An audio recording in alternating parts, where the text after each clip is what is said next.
Welcome to Plant Your Seed. I'm your host, Fred Ferris. On each episode, we share stories of how ordinary people have transformed their lives. Each story is compassionate, each story is authentic, and each story is a transformation. Here are the stories of the people who are changing our world by transitioning to a plant-based diet. Today on Plant Your Seed, joining us from England, we have Tomi Makanjuola. Tomi is an award-winning food blogger and chef.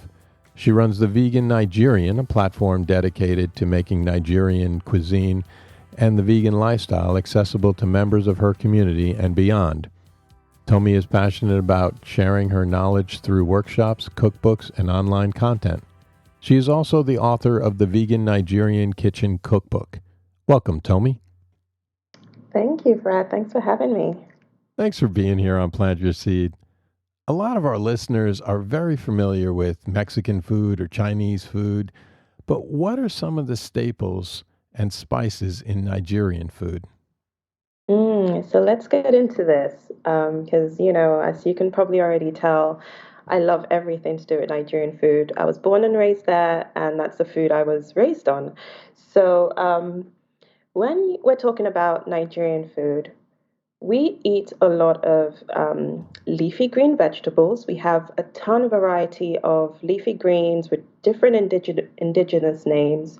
And these are made into local soups and stews. And you'll find that each region around Nigeria has its own specialty when it comes to that. So, for example, where I'm from, where my family's from in Osun State, we make this thing called efo egusi, and that's pretty much made with a leafy green vegetable called efo, which is mixed with like a blend of peppers, tomatoes, and ground melon seeds, also known as egusi seeds. And so that's our specialty. But you might go to another part of Nigeria and you'll find a similar sort of stew, but made with different greens and different types of proteins added in there. So then we have our stews and our soups, and this is usually accompanied by some kind of starch. We have an abundance of root vegetables like yam, cassava, sweet potatoes. We eat those a lot as well, and other grains. Some familiar to people outside of Nigeria, like the typical rice and Mm-hmm. corn and all of that. But we also have things like millet and fonio, which is sometimes referred to as poor man's rice for some Mm-hmm. reason. That's the name it's been given.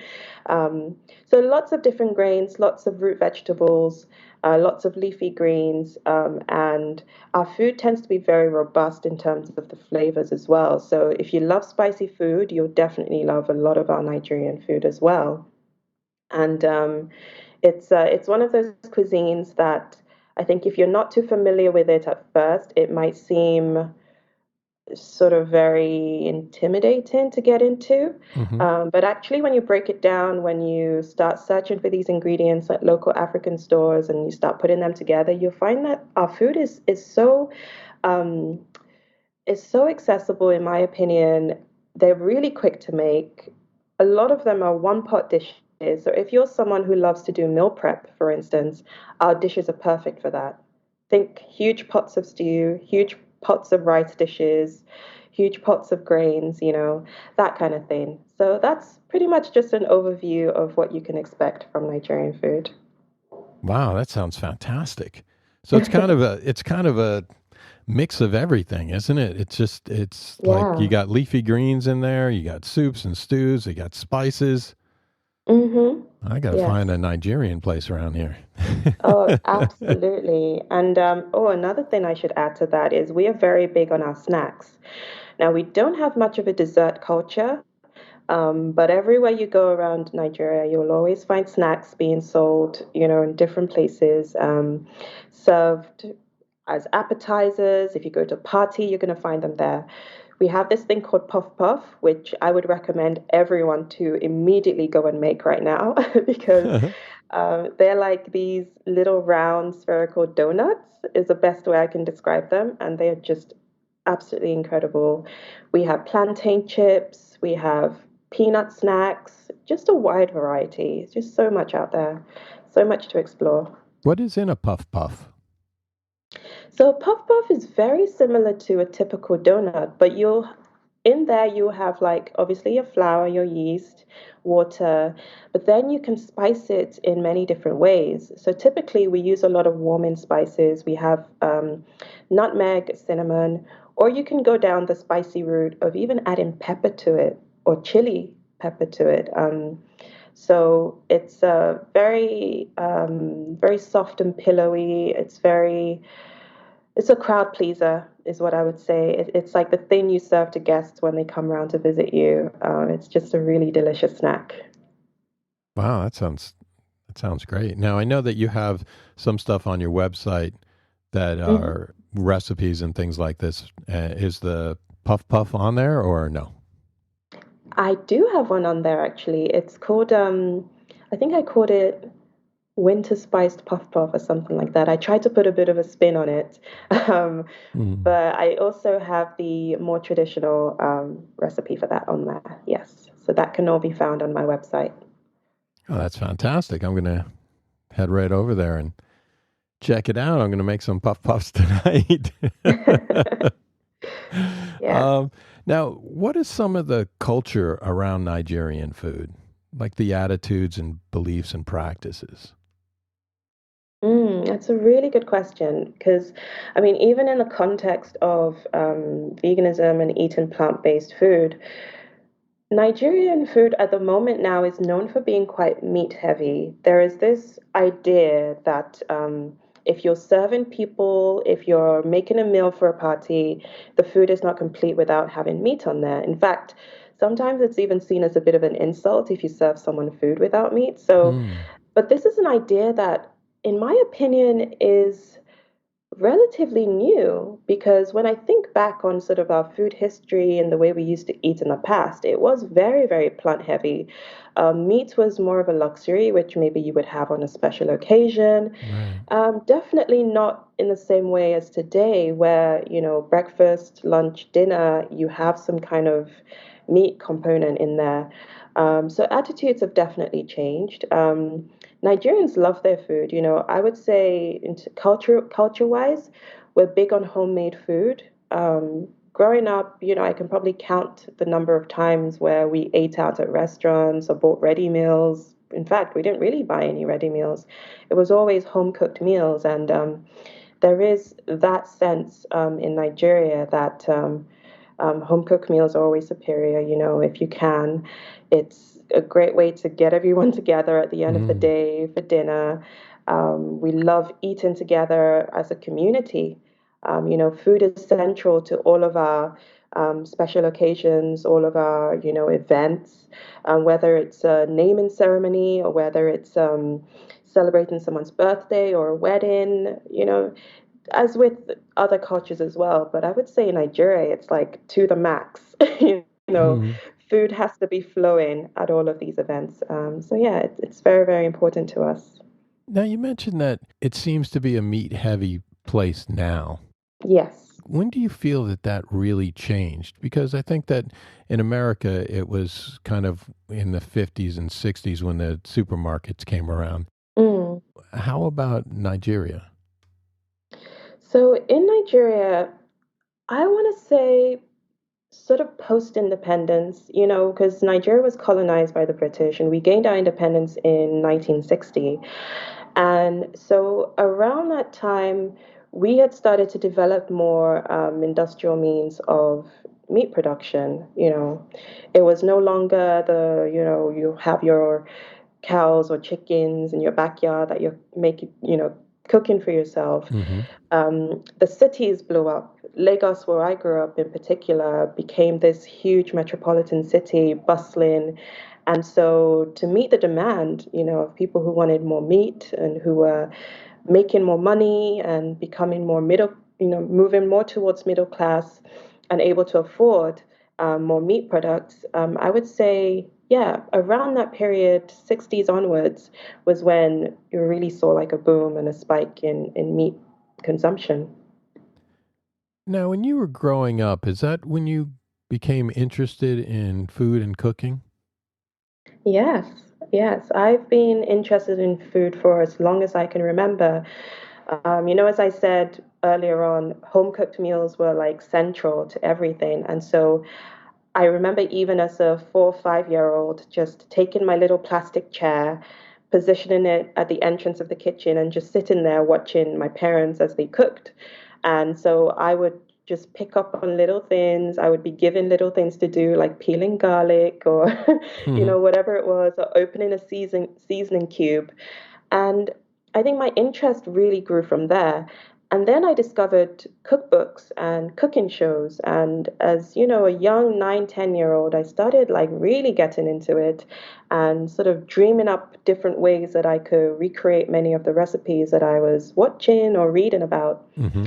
And then I remember when I was 10, this is a very vivid memory for me, just like saying directly to my mom, like, please teach me how to make jollof rice. And we can get into jollof rice later on if we want to, but it's this like, incredible West African rice dish, which we used to eat every Sunday. And it was really special for me growing up.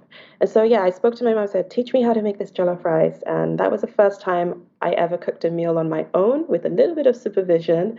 But after that, I just kind of went wild and started experimenting, started cooking a lot.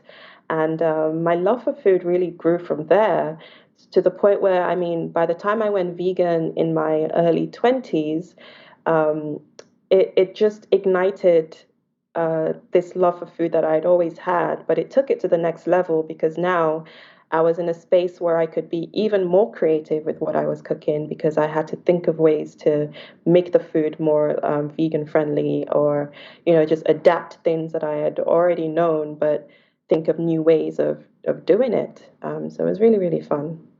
Now, who are some of the TV chefs that inspired you? Oh, so many. I mean, we had access to BBC back then, Hmm. even in Nigeria, and so we had people like Jamie Oliver, Ina Garten, we had Hmm. Nigella Lawson, we had Ching's Kitchen. She's a Chinese British chef. Hmm. So those were some of the staples. And then, of course, there was Siba Tongana, who is a South African chef. I remember discovering her show for the first time. She had this TV cooking show where she would invite celebrities on and cook their favorite meals for them. And so, yeah, I was always really inspired by those chefs. And then, of course, your typical cooking programs like Ready, Steady, Cook, cooking competitions like Can't Cook, Won't Cook. I even used to watch Rick Stein. Yeah, so many, so many. Ainsley Harriott, Wow. Yeah. Did anybody else get to watch anything else?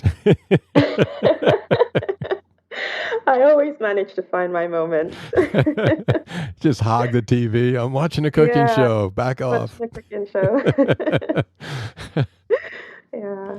All right, let's get into jollof rice. Yes. What's the controversy around jollof rice? Well, the well-known controversy around jollof rice is which West African country has the best Hmm. jollof rice, which is such a silly argument, right? Because I mean, when you really think about it, even within Nigeria, if you go from home to home, each person cooks it in their own unique way. The jollof rice that I cook now is a jollof rice that has been passed down from my grandmother to my mom to me. Hmm. But you might go to a different part of Nigeria and they add, extra little bits and pieces here and there. But yeah, so that's the general controversy. It's which West African country has the best jollof rice. It is thought that jollof rice actually originates in Senegal, so they claim that they have it the best. Then you have Ghanaian jollof rice as well, which sometimes gets a bad rap because of the type of rice they use. They Mm. usually use basmati rice. Um, and then you have Nigerian rice, which is normally long grain rice. Although for me, mine has evolved over the years, and I now use golden basmati rice, which is not quite the same as the type the Ghanaians use, slightly different, but Hmm. I find it gives me the best results. And jollof rice, for anyone who has never tried it before, is a one pot dish where the rice is cooked in a blended mixture of tomatoes, peppers, and onions, and chilies. Then you season it with a classic, which is curry powder.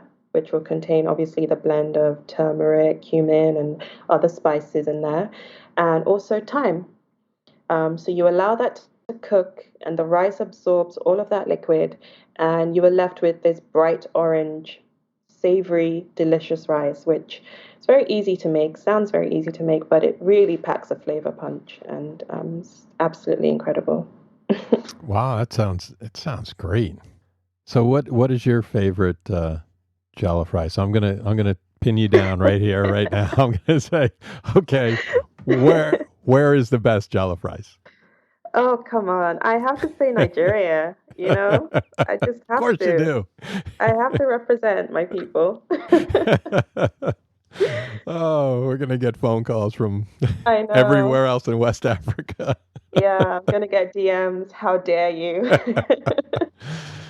All right, let's get to when and how did you transition to a plant-based diet? hmm Yes. So for me, this was towards the end of 2012 was when I made the decision to go plant-based, vegan. Prior to that, I really had no idea what veganism was. I knew of vegetarianism for sure, and I think at the time the only vegan celebrity I knew was Ellen DeGeneres. Mm. So, I wasn't particularly influenced by anyone.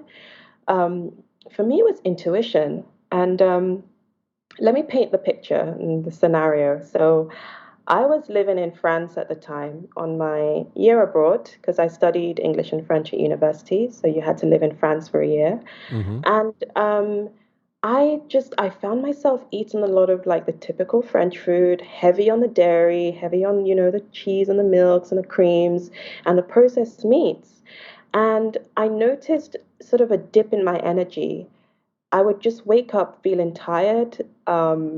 Exercising was an issue for me. I just wasn't feeling my best. And, I think just based on instinct, I linked it to the way I was eating and thought something's not quite right here. Something's weighing me down. And I just thought to myself, I mean, what would happen if I just gave up animal products for a while just to see if I felt lighter?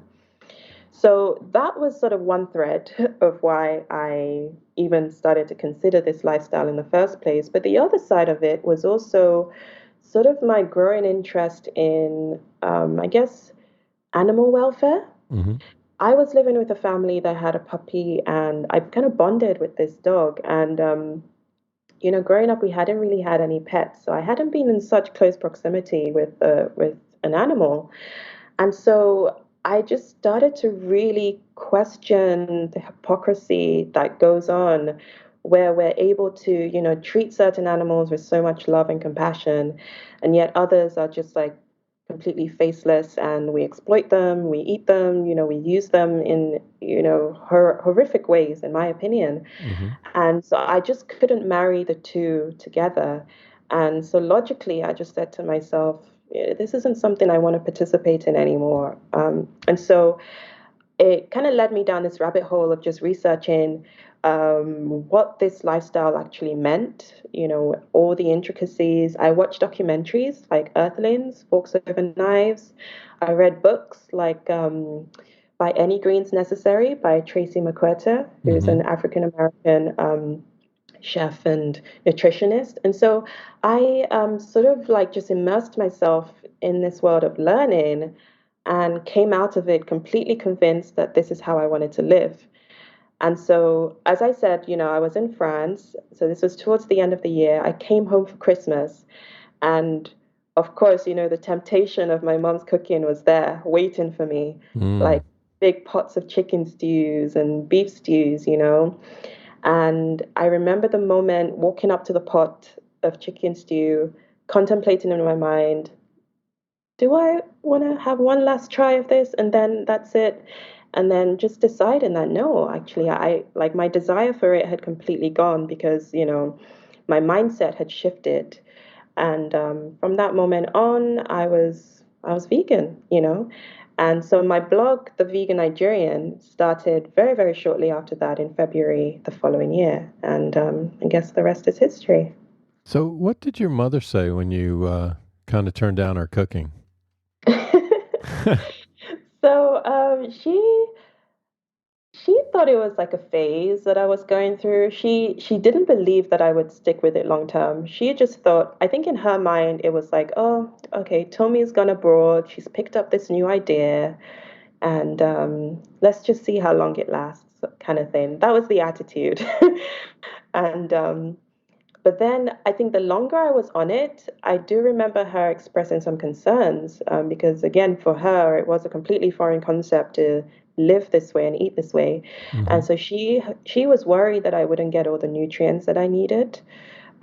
She was really, really worried about that. And then, of course, I had to explain what it all entailed. You have to And explain where you get your protein from. oh, yeah, all of that. All of that. So, had the conversations, sometimes a little bit heated, sometimes, it was okay. And now, it's at a point where my family have all accepted I'm the vegan one. I still haven't managed to convince, I don't know what convince is the word, but no one else in my family has gone vegan, but I've certainly seen a change in the way they eat. So, for instance, they've completely ditched dairy. They've Mm. turned to plant-based milks now. My mom will go like, she could go a week without eating meat, and she'll proudly let me know as well. She'll be like, Mm. "Guess what? I haven't had meat this week." So I've seen, little changes, but I think still, culturally, it's very, very difficult for a lot of Nigerians to abandon, the ways that they've always eaten, I guess, since they were growing up, since their childhood. What are some of the easy first steps that you think that people can take when adopting a plant-based diet? Like you mentioned your family having plant-based milks. Is that Mm. something that you feel that is easy for people to adopt? Oh, absolutely. I think even if you don't want to go fully vegan off the bat, I think there are little switches you can make, and it's becoming a lot easier nowadays to find alternatives to most things. So go at a pace that works for you is what I always say to people. If it means going a couple of days a week meat free and then working your way up from that, that's still pretty great. Making the switches where you can, and spicing your food well. That's another big tip that I give to people, because I think there's this misconception that vegan food is bland and tasteless, which Hmm. is not the case at all. It just depends on how you cook it. And so, to dispel any of that, just cook the food you love. Cook the meals you already eat, but just find the vegan alternatives for them, and sort of work your way up from there. Now, you mentioned that you had more energy when you changed to a vegan diet. Were there any Mhm. other changes that you noticed? Oh, yes, so many. I mean, just more mental clarity is one that I feel most people don't often talk about, but Mm. that was a big one for me. Waking up not feeling foggy brained. And I wonder whether, that was even connected to the digestive system, because, my digestive system was no longer overworking itself. I was able to sort of process my food a lot easier, and which was able to, I guess, redirect more energy into other parts of, functioning as a human being. Hmm. So that was amazing. My skin cleared up. And in fact, I didn't even realize how much it had cleared up until people started telling me directly, like, what are you doing differently to your skin? Like, what's going on? What's happening? And I was like, well, it must be the way I'm eating now, the way I'm living. So that was another one. Hmm. And then I don't really talk about this much, because I don't want people to go vegan for weight loss reasons, Right. because I don't think it's in my opinion anyway, I don't think it's a sustainable reason to go vegan at all.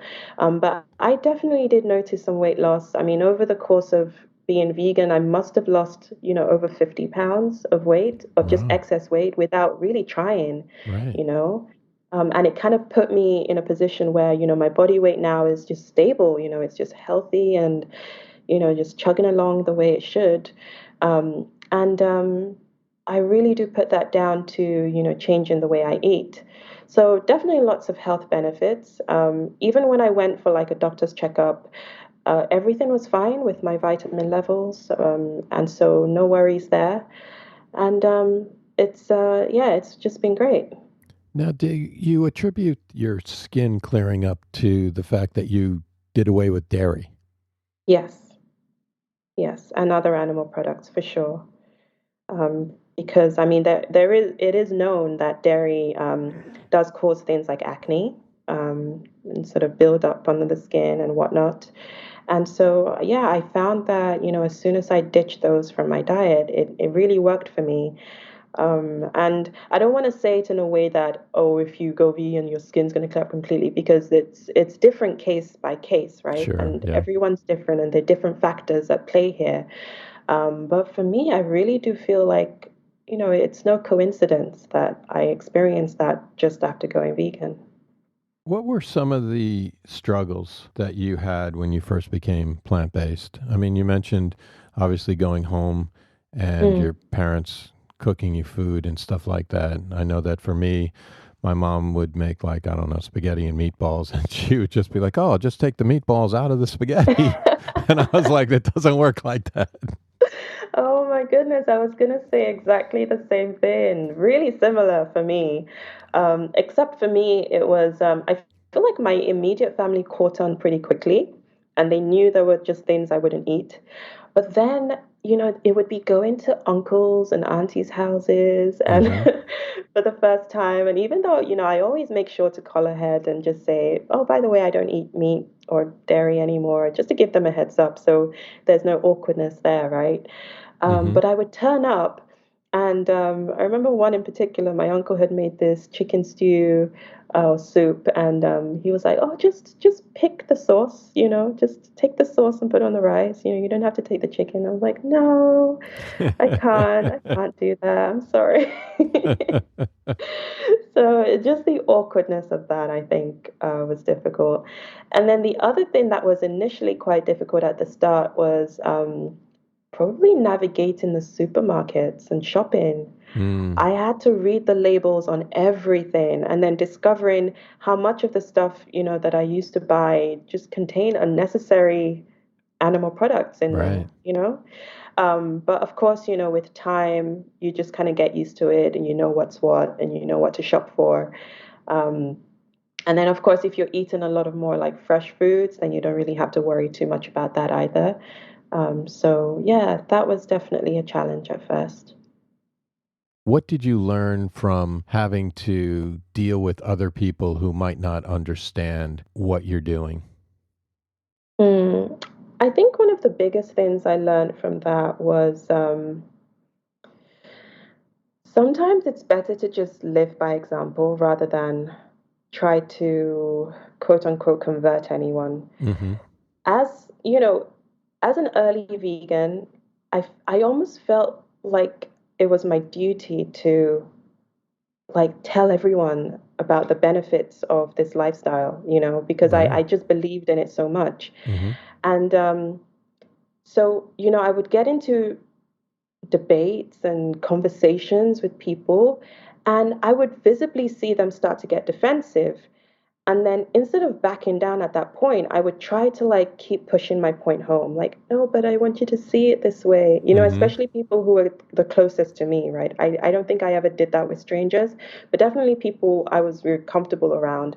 I would really try to push my point, and the defenses would continue to go up and go up and go up to the point where, they would just declare, nope, not going vegan, not for me, and just completely shut down the conversation.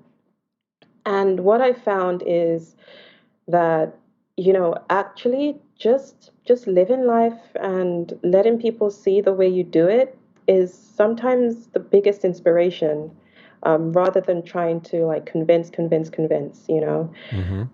And that was a big struggle because, like I've spoken to other vegans who have definitely had rifts with their families, some who stopped talking to their family members, and I never wanted that. Right. I don't want this choice of mine to lead to the loss of, my close relationships. I think, I mean, what's the point? Right. And so it's really important, I think, to try and navigate the sensitivity around that. Food for a lot of people is not a trivial thing. It's not a trivial subject matter. It's deeply personal, and we all have our ideas around, how we should eat and how we should approach food and culture. And so just being more sensitive to that and just living more by example, I think, is a lesson I took from that.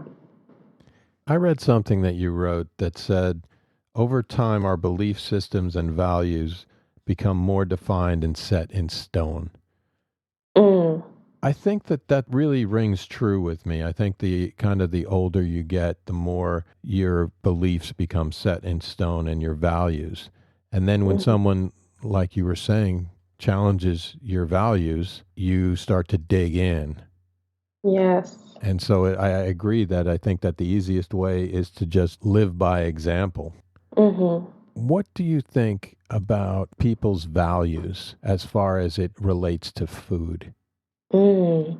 I think, I mean, because everybody thinks that they're a good person, right? I mean, obviously. oh yeah, oh So yeah. then all of a sudden you start looking towards these animals that are getting killed for your Mm-hmm. benefit. And Mm. that kind of goes against the I'm a good person. Yes. Which was what convicted me, when I sort of put two and two together all those years ago. Um, it's a tough one, because I think a lot of people, they're very comfortable with how things have always been, and so they resist digging deeper. So remember how I said, like, for me, it led me to start watching documentaries and like reading books, and then you really get like a full, clear picture of our food system and what it's really like. Right. Whereas for a lot of people, they don't really dig that deep. And again, food marketing is very clever in the way they target people.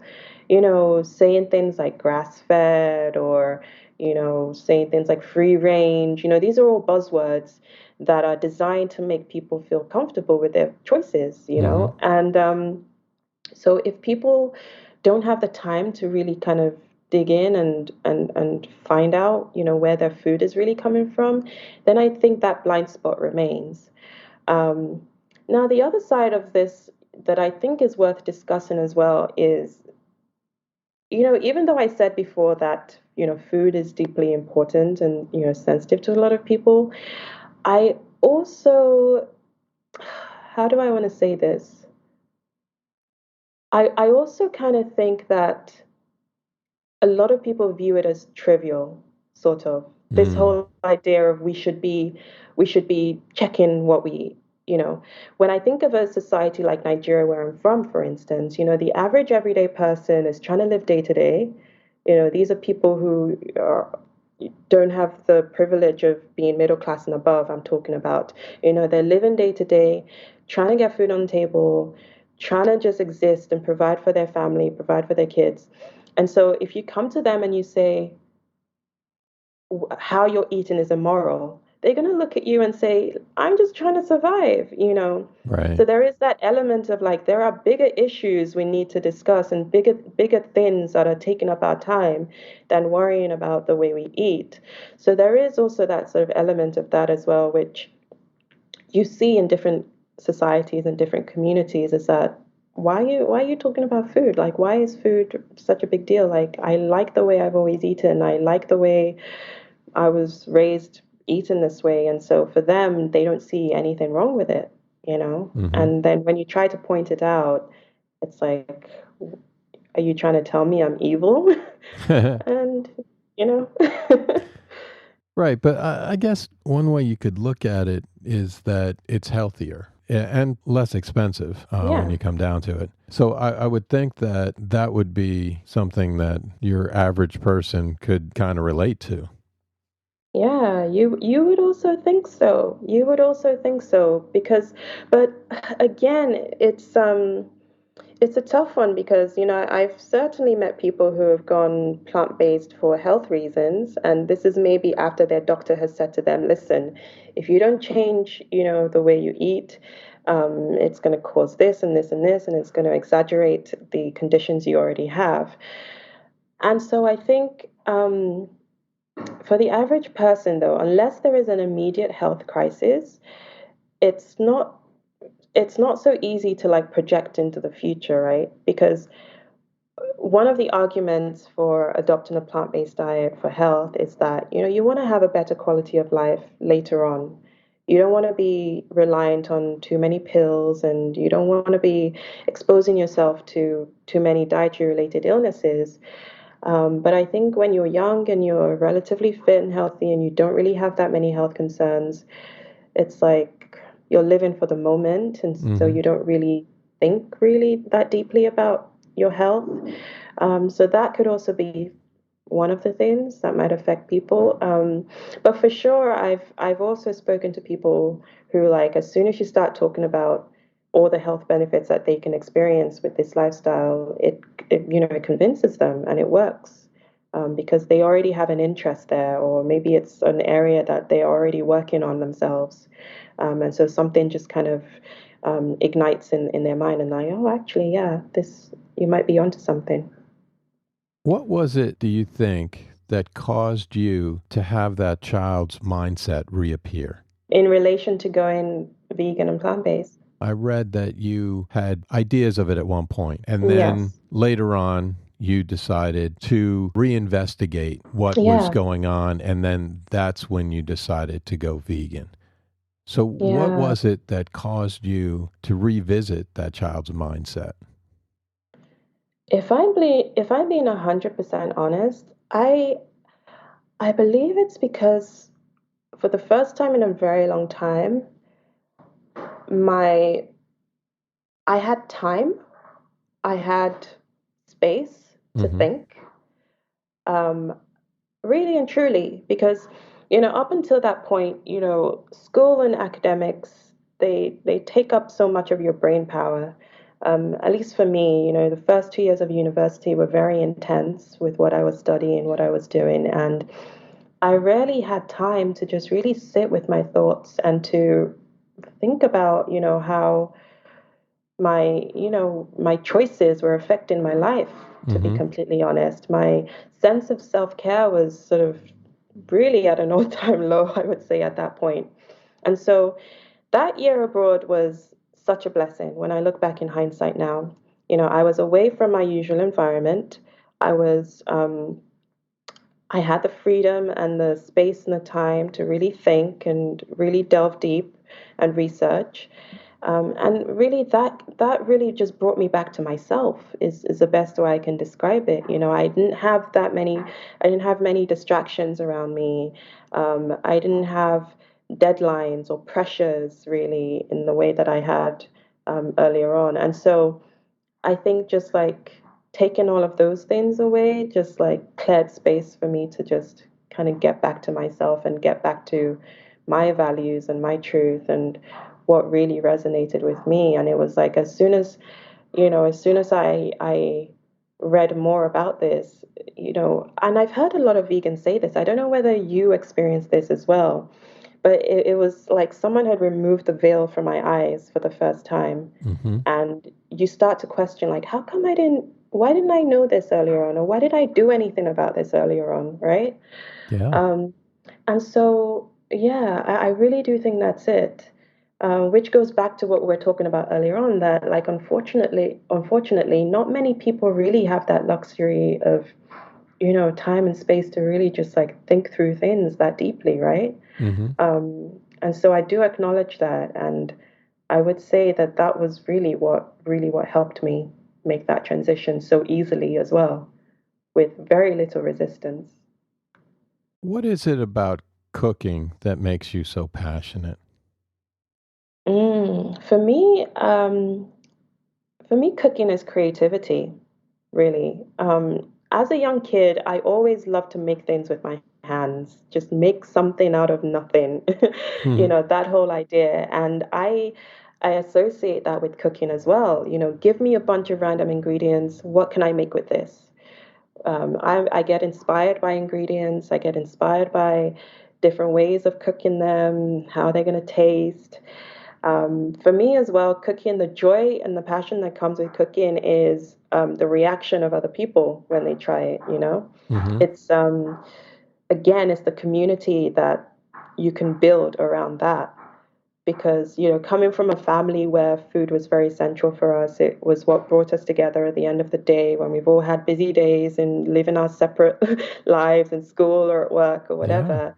It bonded us. And so I think I really have that sort of close attachment to it, to food and to cooking, and the power that it has to bring people together.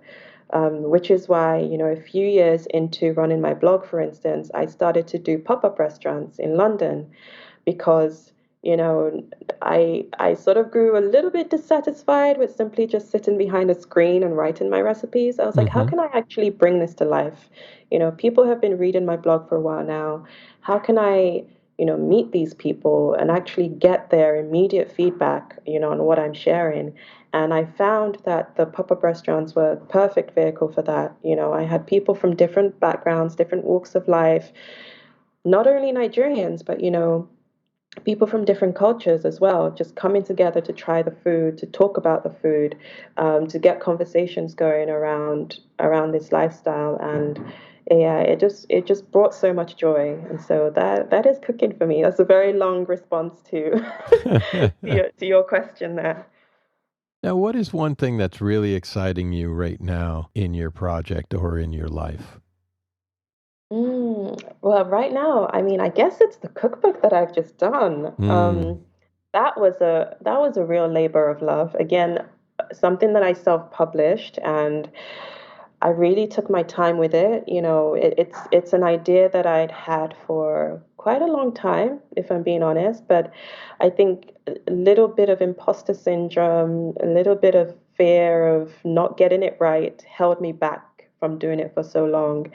And so last year, with the pandemic still going and a little bit of like, okay, what is life looking like now?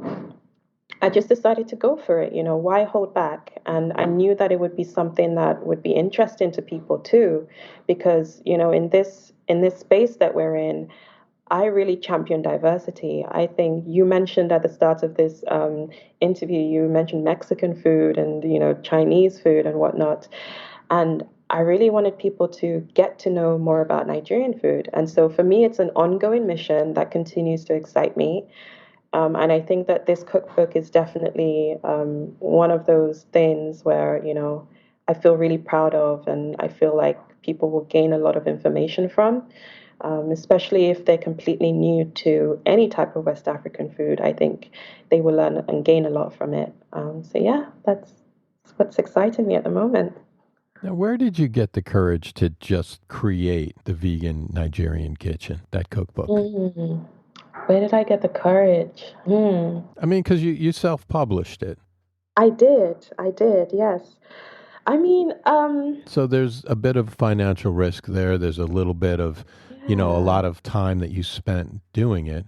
yes, So what yes. gave you the courage to create it?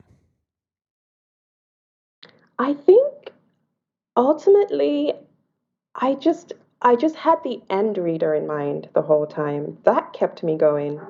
And because I've been in this space for a while, writing about food, sharing about food, I've been connecting with people over the years who tell me that they do want to dive a little bit deeper into this.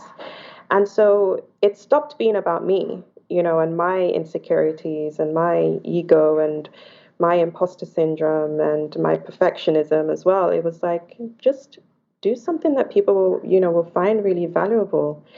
And I think that really just motivated me to go for it. And then, I mean, on the other side as well is the fact that for a while, I had actually tried to approach traditional publishers with this idea to say, hey, I think this would be a really good addition to the vegan space. And I'd been told a couple of times that, it was either too niche or not economically viable. I just kept Mm-hmm. getting this sort of feedback, but I didn't really believe it. I just Right. thought there are people out there who want something different. They're used to saying the same kinds of cookbooks produced over and over again. Why don't we do something different?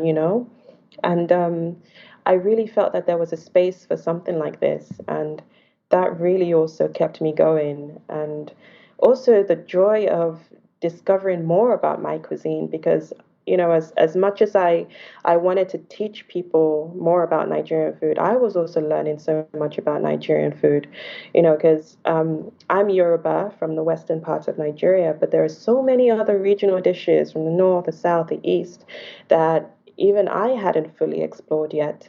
And so for me, like, being able to like dive deep into all those other regional dishes was such a pleasure and such a joy. And I really hope that that comes through when people read the book.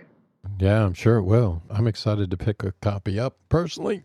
I think it's going to be great. I just think that if you can find one or two or three recipes that you can use Hmm. all the time, whatever cookbook you get is a win because Oh, now yeah. you've changed your, what you're buying, how you're eating, and what you enjoy.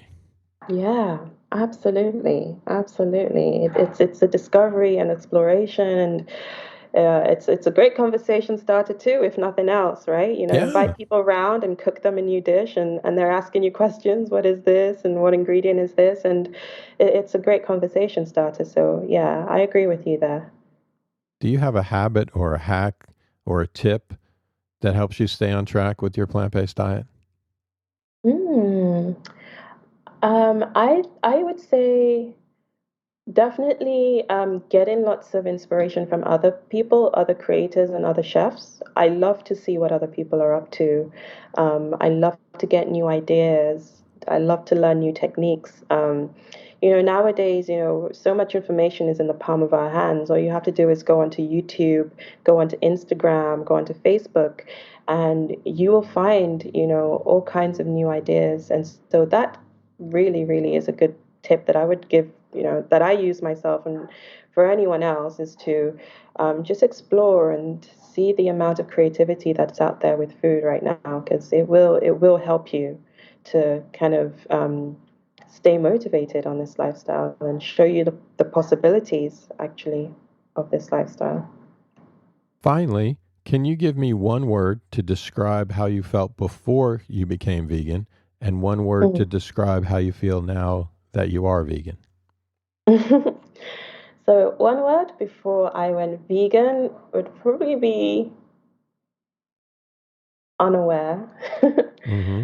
And then one word after going vegan, connected would be my word. Yeah, connected. So unaware and connected. Mm. What do you feel as far as connected? Can you explain that a little more? So connected in the sense that now I just have this heightened sense of how my actions affect others and affect the world around me more so than before, right? Because when you start with food, it seeps into other areas of your life. With going vegan, plant-based, it's like, how am I not contributing to this harm anymore? How am I making the planet slightly more sustainable? How am I taking a stand against other forms of injustice that kind of rear their heads in the food system, whether it's workers' rights, or food deserts that we see in certain communities as well? It's like, you know, it connects you to the world around you and makes you kind of realize that we are not islands. We don't just operate as single systems in this world, and that it's important to consider how, the choices we make actually affect other people and affect the planet and affect the animals.